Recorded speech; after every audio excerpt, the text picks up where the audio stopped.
This might just be the single best book on business I have ever read. And the thing is, it has absolutely nothing to do with business. It is not a business manual. It doesn't talk about how to be an entrepreneur or anything like that. But the lessons inside this book are phenomenal. And it's from a source that you would not necessarily think would have a lot to say on this topic of starting a business, running a business, or any of that stuff.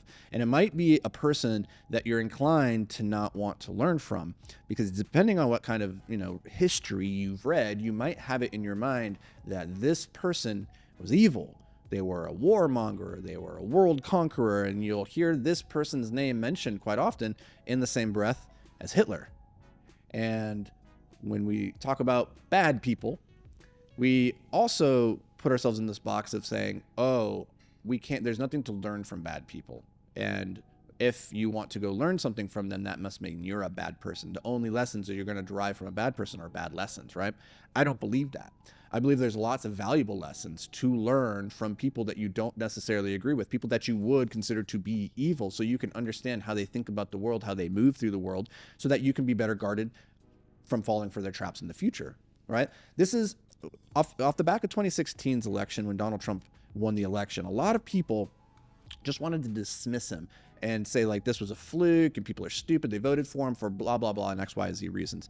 And at that time, I didn't support Trump, and I was firmly of the camp, I think Bernie Sanders got robbed. And if he had run against Trump, he would have made a great president. But he got robbed by the Democratic Party, and Hillary was the person that ran, and she got beat, right? So I was more pro-Democrat at that point, though I was very upset with the way that they kind of ramroded Sanders. Anyways, I'm getting political here. The point being, at the end of that election cycle, when Trump won, I got really curious about why he won. And I went and read a book called Win Bigly by Scott Adams, who is the author of the Dilbert comics. And he painted a very compelling picture of the fact that we wrote off Trump as being this idiotic buffoon. But really, when you peel back the layers, you realize this was a master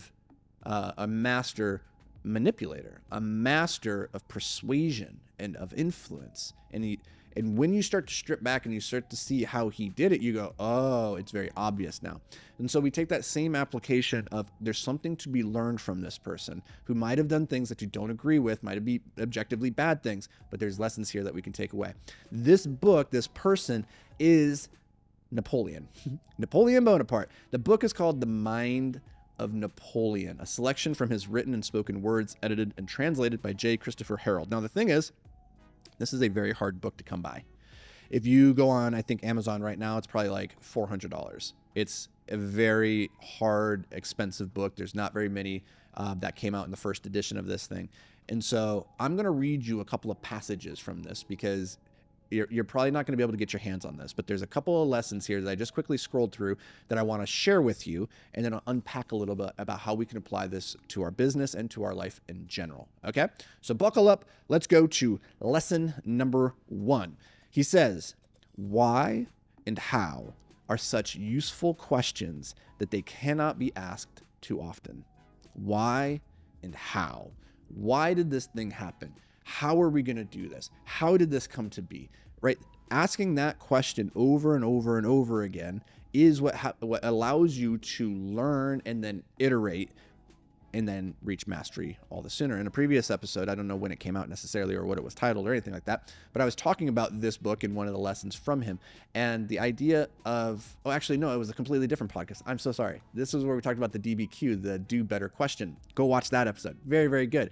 And what I shared in there is that you can never ask the question, what can I do better tomorrow or today, or what could I do better in the next hour? You can never ask that question too much. And so this is straight from the mind of Napoleon, and therefore I take it as gospel. I'm just kidding. I don't take it as gospel. Let's go to the next lesson. Okay, this one's very interesting. He says, is it because they are lucky that great men become great?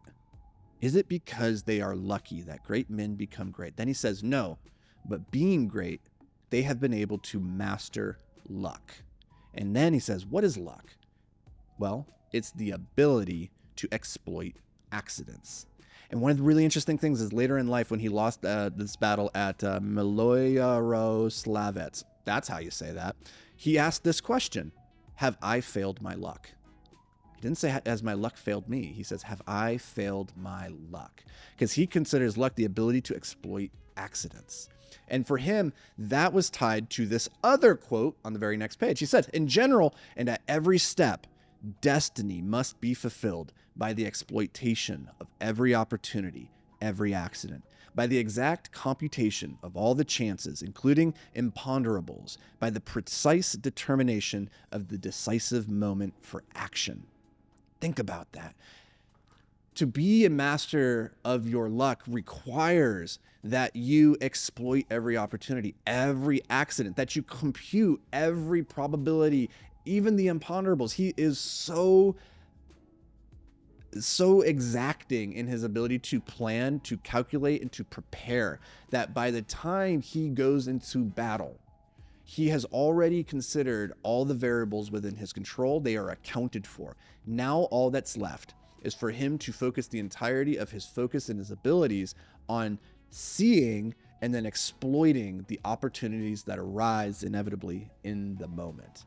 That right there might be the most powerful lesson that you can apply to your life and to your business, is to be so over prepared in your calculations and your computations that you've left nothing for chance, so that when chance does appear, you're ready to exploit it. I love that. I love the idea that great men are great not because they're lucky, but because they've learned to master their luck.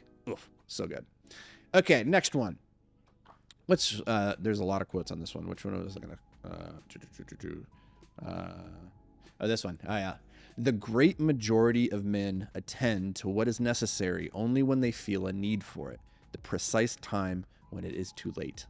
I learned this lesson the really hard way, right? So let me read that again. The great majority of men attend to what is necessary only when they feel a need for it, which is the precise time when it is too late. So I've told the story of how I lost my tooth. When I was in my 20s, didn't brush my teeth. I didn't have good oral hygiene. I wasn't flossing nearly enough, and it wasn't a problem. I didn't attend to my teeth until it was the precise moment it was too late, which is it started to hurt. Suddenly, your tooth starts to hurt. You're like, oh, now I'm going to brush 3 times a day. I'm going to floss 5 times. And you think you can fix it, but it's too late. It's too late. The damage is already done. And I had to lose the tooth. Now I was able to take that lesson, apply it to the rest of my teeth, and keep them, right? Huzzah! So we learn from our mistakes. But I was that person. I was the great majority of men who only attend to what is necessary when they feel the need, and that is the precise moment is too late. And so if you want to be successful, if you want to be a great person and achieve great things with your life, you have to be able to attend to the things that are the most important, but not necessarily the most urgent. You have to be able to show up and do the work despite the fact that the world is not forcing you to do the work in that moment. That is the only way to win that game. So good. Next.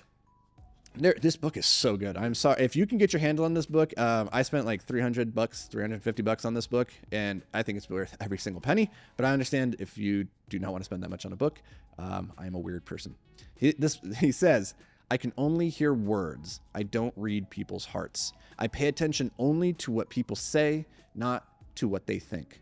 So often we try to get inside of people's minds. We read their intentions. We take their words. But he was a man that only looked at actions. He's like, your intentions mean nothing to me. Only your actions. Only the result of your actions. I judge successful men based off of the success of their actions. That is the only barometer he cared about.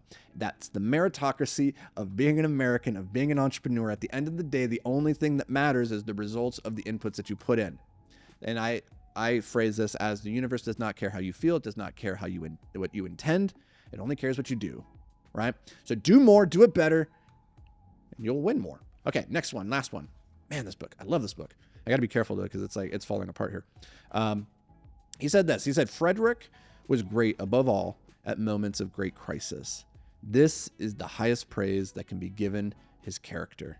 Simply that he was great above all at moments of great crisis. And I think about that a lot. As a leader, as an entrepreneur, you're going to be put into countless situations of great crisis. And it is in those moments that your character will be revealed. And my hope, my prayer for you is that you are a person who is at their best, whose character is at its best in those great moments of crisis, because that is what people will look back and they will judge you for. So take these lessons from the great Napoleon. Go get this book, The Mind of Napoleon. It's a fantastic read.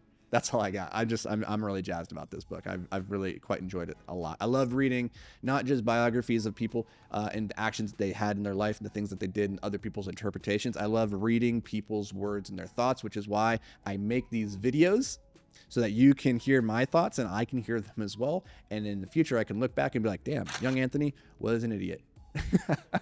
Anyway, that's going to do it for me, guys. I'll see you in the next episode.